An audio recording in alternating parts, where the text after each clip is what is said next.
Hello everyone. So ಇವತ್ತೇನು ವಿಶೇಷ ಅಂತ ಹೇಳಿದರೆ, ವಿಶೇಷ ಏನಂತೆಲ್ಲ, ಪ್ರೋಟೀನ್ ಬಂದಿದೆ ಅಷ್ಟೇ. ನಾನು ಆರ್ಡ್ರ್ ಮಾಡಿದ್ದು ಪ್ರೋಟೀನ್ ಬಂದಿದೆ. ಸೊ ನಾನು ತೋರಿಸ್ತೀನಿ ಯಾವ ಪ್ರೋಟೀನ್ ನಿಮಗೆ ಆರ್ಡ್ರ್ ಮಾಡಿದ್ದೀನಿ ಅಂತ. ಸೊ ನಿಮಗೂ ಯೂಸ್ ಆಗ್ಬೋದು. ನನಗೆ ಇದು ಆ್ಯಕ್ಚುಲಿ ಈ ಪ್ರೋಟೀನ್ ತುಂಬ ಯೂಸ್ ಆಗಿದೆ. ನಾನು ತುಂಬ ಪ್ರೋಟೀನ್ ಟ್ರೈ ಮಾಡಿದ್ದೀನಿ. ಬೇರೆ ಬೇರೆ ಪ್ರೋಟೀನ್ ಆಲ್ಮೋಸ್ಟ್ 6 ಇಯರ್ಸಿಂದ ವೇ ಪ್ರೋಟೀನ್ ಟ್ರೈ ಮಾಡಿದ್ದೀನಿ, ಮತ್ತು ವೇಟ್ ಗೇನ್ ಟ್ರೈ ಮಾಡಿದ್ದೀನಿ. ಇಷ್ಟರವರೆಗೆ ಯಾವುದ್ರಲ್ಲಿ ನನಗೆ ರಿಸಲ್ಟ್ ಸಿಗಲೇ ಇಲ್ಲ. ನನ್ನ ಬಾಡಿ ಟೈಪ್ ಆಗಿರ್ಬೋದು, ಕೆಲವ್ರದ್ದೆಲ್ಲ ಬಾಡಿ ಟೈಪ್ ಇರುತ್ತೆ ನೋಡಿ, ಎಂಥ ತಿಂದು ದಪ್ಪ ಆಗಲ್ಲ ಅಂತ. ಸೊ ಅಂಥ ಬಾಡಿ ಟೈಪಿಗೆ ನಾನು ಸಜೆಸ್ಟ್ ಮಾಡೋದು ನಾನು ಇವಾಗ ತಂದ ಪ್ರೋಟೀನ್. ತೋರಿಸ್ತೀನಿ ಯಾವ ಪ್ರೋಟೀನ್ ಯಾವುದಂತ, ವೇಟ್ ಮಾಡಿ. ನೋಡಿ, ಅನ್ಬಾಕ್ಸ್ ಮಾಡೋಣ. ಸೊ ಈ ಪ್ರೋಟೀನ್ ನಾನು ಆರ್ಡ್ರ್ ಮಾಡಿದ್ದು ಹೆಲ್ತ್ ಕಾರ್ಟಿಂದ. ಯೂಶ್ವಲಿ ಒಂದು ನಮ್ಮ ತಲೆಯಲ್ಲಿ ಇರುತ್ತೆ, ಈ ಪ್ರೋಟೀನ್ ಎಲ್ಲ ಹೇಗೆ ತಗೋಬೋದಾ, ಬೇರೆ ಬೇರೆ ವೆಬ್ಸೈಟಿಂದ ಆನ್ಲೈನಿಂದ ತಗೋಬೋದಾ, ಅಲ್ಲ ಒರಿಜಿನಲ್ ಬರ್ತದೆ ಅಂತ. ಸೊ ಹೆಲ್ತ್ ಕಾರ್ಟಲ್ಲಿ ಆ ಥರದ್ದೇನು ಟೆನ್ಷನ್ ಇಲ್ಲ. ಬೇರೆ ಅಮೆಝಾನ್, ಫ್ಲಿಪ್ಕಾರ್ಟಲ್ಲಿ ನಾನು ಇಷ್ಟವರೆಗೆ ಆರ್ಡ್ರ್ ಮಾಡಿಲ್ಲ. ಸೊ ಅದ್ರ ಬಗ್ಗೆ ನನಗೆ ಅಷ್ಟು ಹೇಳ್ತಾರೆ ಒರಿಜಿನಲ್ ಬರೋದಿಲ್ಲ ಅಂತ. ಆದರೆ ಹೆಲ್ತ್ ಕಾರ್ಟಲ್ಲಿ ಅದೇನು ಪ್ರಾಬ್ಲಮ್ ಇಲ್ಲ. ಸೊ ನಾವೀಗ ಮತ್ತೊಂದು ರೀತಿ ಅದನ್ನು ಟೆಸ್ಟ್ ಮಾಡ್ಬೋದು, ಯಾವ ಥರ ಹೇಳ್ತೀವಿ.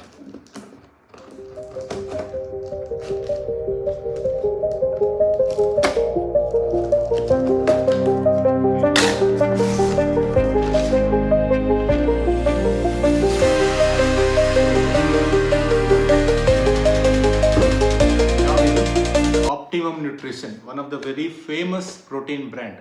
ಸೊ ವೀಕ್ಷಕರೇ, ನಾನು ಇದಕ್ಕೆ ಪೇ ಮಾಡಿದ್ದು 3,399. ಸೊ ಇದು 1 kg ಬಾಕ್ಸ್.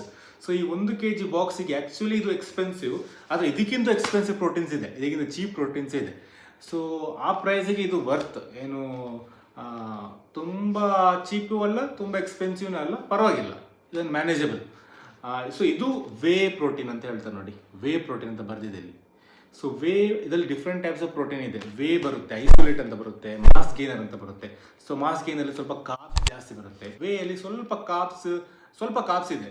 ಐಸೋಲೇಟ್ ಅಂತ ಹೇಳಿದರೆ ವೇ ಪ್ರೋಟೀನ್ ಅನ್ನು ಜಾಸ್ತಿ ರಿಫೈನ್ ಮಾಡಿ ಅಥವಾ ಜಾಸ್ತಿ ಪ್ರೊಸೆಸ್ ಮಾಡಿ ಫ್ಯಾಟ್ ರೆಡ್ಯೂಸ್ ಮಾಡಿದರೆ ಐಸೋಲೇಟ್ ಅಂತ ಹೇಳ್ತಾರೆ. ಅದರಲ್ಲಿ ಕಾರ್ಬ್ಸ್ ತುಂಬ ಕಮ್ಮಿ ಇರ್ತದೆ. ಸೊ ನಾವು ಯಾವಾಗಲೂ ಕಟ್ ಡೌನ್ ಮಾಡ್ತೀವಿ ನೋಡಿ, ಸ್ಟ್ರೆಡೆಡ್ ಆಗಲಿಕ್ಕೆ ಅಂತ, ಆ ಟೈಮಲ್ಲಿ ನಾವು ಐಸೋಲೇಟ್ ಯೂಸ್ ಮಾಡ್ಬೋದು.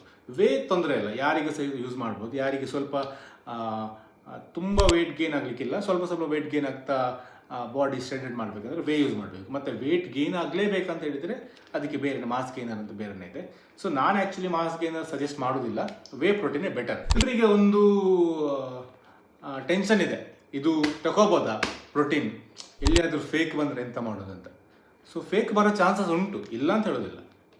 ಡಿಪೆಂಡ್ಸ್ ಆನ್ ನೀವು ಎಲ್ಲಿಂದ ಆರ್ಡರ್ ಮಾಡ್ತೀರಾ, ಫೇಕ್ ಬರೋ ಚಾನ್ಸಸ್ ಉಂಟು. ಸೊ ಇದರಲ್ಲಿ ನಾನೀಗ ಆರ್ಡರ್ ಮಾಡಿ ಹೆಲ್ತ್ ಕಾರ್ಟಲ್ಲಿ ಏನು ಆ ಥರದ್ದು ಟೆನ್ಷನ್ ಏನಿಲ್ಲ. ಹೆಲ್ತ್ ಕಾರ್ಟಲ್ಲಿ ಫೇಕ್ ಬರ್ಬೋದು ಅಂತ, ಅದು ಕೂಡ ಎಲ್ಲಿಯಾದರೂ ಬಂತು ಏನು ಮಾಡೋದು. ಸೊ ಇದಕ್ಕೆ ಒಂದು ಆಪ್ಷನ್, ನಾನು ಹೇಳಿದೆಲ್ಲ ಇದಕ್ಕಿಂತ ಮುಂಚೆ, ಇದಕ್ಕೊಂದು ಆಪ್ಷನ್ ಉಂಟು. ಸೊ ಇಲ್ಲಿ ಏನಂತ ಹೇಳಿದರೆ, ಆಪ್ಟಿಮಮ್ ನ್ಯೂಟ್ರಿಷನ್ ಅವರು 100% ಅಥೆಂಟಿಕ್ ಅಂತ ಹೇಳಿ ಒಂದು ಸ್ಕ್ರ್ಯಾಚ್ ಅಂತ ಬರ್ತಿದ್ದಾರೆ ನೋಡಿ, ಇಲ್ಲಿ ಸ್ಕ್ರ್ಯಾಚ್ ಮಾಡ್ಬೋದು ನಮಗೆ. ಸೊ ಈ ಸ್ಕ್ರ್ಯಾಚ್ ಮಾಡಿ ನಾವು ಅವರ ವೆಬ್ಸೈಟಿಗೆ ಹೋಗಿ, ಅವ್ರದ್ದು ಆಪ್ಟಿಮಮ್ ನ್ಯೂಟ್ರಿಷನ್ ವೆಬ್ಸೈಟ್ಗೆ ಹೋಗಿ ಈ ಕೋಡ್ ಹಾಕಿದರೆ ಗೊತ್ತಾಗುತ್ತೆ ಇದು ಒರಿಜಿನಲ್ಲ ಫೇಕ್ ಅಂತ. ಎಲ್ಲಿಯಾದರೂ ಈ ಕೋಡ್ ಅಲ್ಲಿ ಒರಿಜಿನಲ್ ಅಂತ ಬಂದರೆ ಏನು ಟೆನ್ಷನ್ ಇಲ್ಲ, ಆರಾಮ್ ತಗೋಬೋದು. ಸೊ ಆದ ಕಾರಣದಿಂದ ನಾವು ಪ್ರೋಟೀನನ್ನು ಯಾವತ್ತು ನಮಗೆ ಫೇಕ್ ಬರೋ ಚಾನ್ಸಸ್ ತುಂಬ ಇರುತ್ತೆ. ಈಗ ಆನ್ಲೈನಲ್ಲಿ ನೀವು ಎಲ್ಲಿಂದ ಎಲ್ಲ ತಗೊಂಡ್ರೆ ಫೇಕ್ ಬರೋ ಚಾನ್ಸಸ್ ಇದೆ. ಅದು ನಮಗೆ ಇದೊಂದು ಆಪ್ಷನ್ ನೋಡಿ ತುಂಬ ಒಳ್ಳೆಯದು. ನಾವು ಇದನ್ನು ಯಾವಾಗಲೂ ಚೆಕ್ ಮಾಡಲೇಬೇಕು, ಯಾವ ಪ್ರೋಟೀನ್ ತಂದ್ರೂ ಈ ಥರ ಒಂದು ಚೆಕ್ಕಿಂಗ್ ಇದು ತುಂಬ ಅವಶ್ಯಕತೆ. ಸೊ ಅಥೆಂಟಿಸಿಟಿ ಚೆಕ್ ಮಾಡಿ ನಾವು ಪ್ರೋಟೀನ್ ಯೂಸ್ ಮಾಡ್ಬೋದು.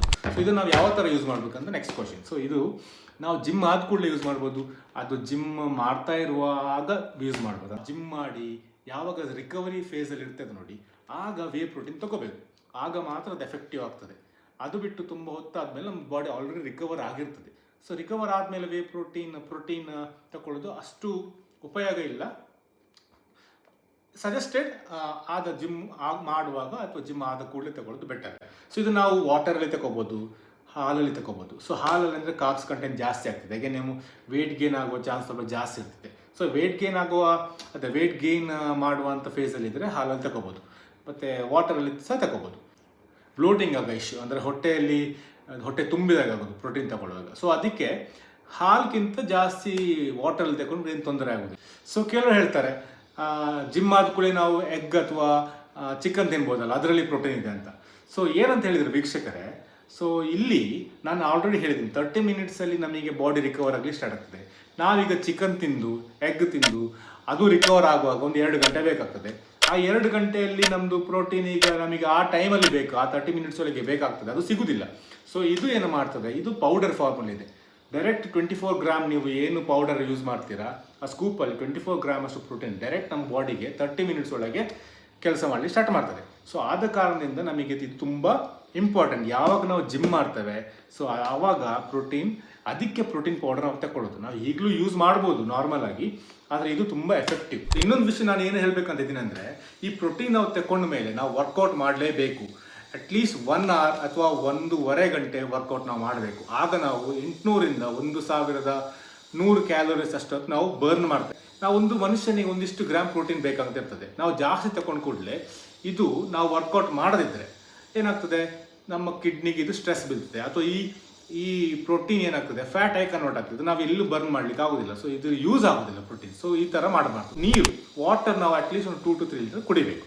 ಸೊ ಅಷ್ಟು ನಾವು ಮಾಡಿದರೆ ಈ ಪ್ರೋಟೀನನ್ನು ಆರಾಮ್ ತಗೋಬೋದು. ಸೊ ಇದೇ ಥರ ನಾನು ಬೇರೆ ಬೇರೆ ಕಂಟೆಂಟ್ ಹಾಕ್ತಾ ಇರ್ತೀನಿ.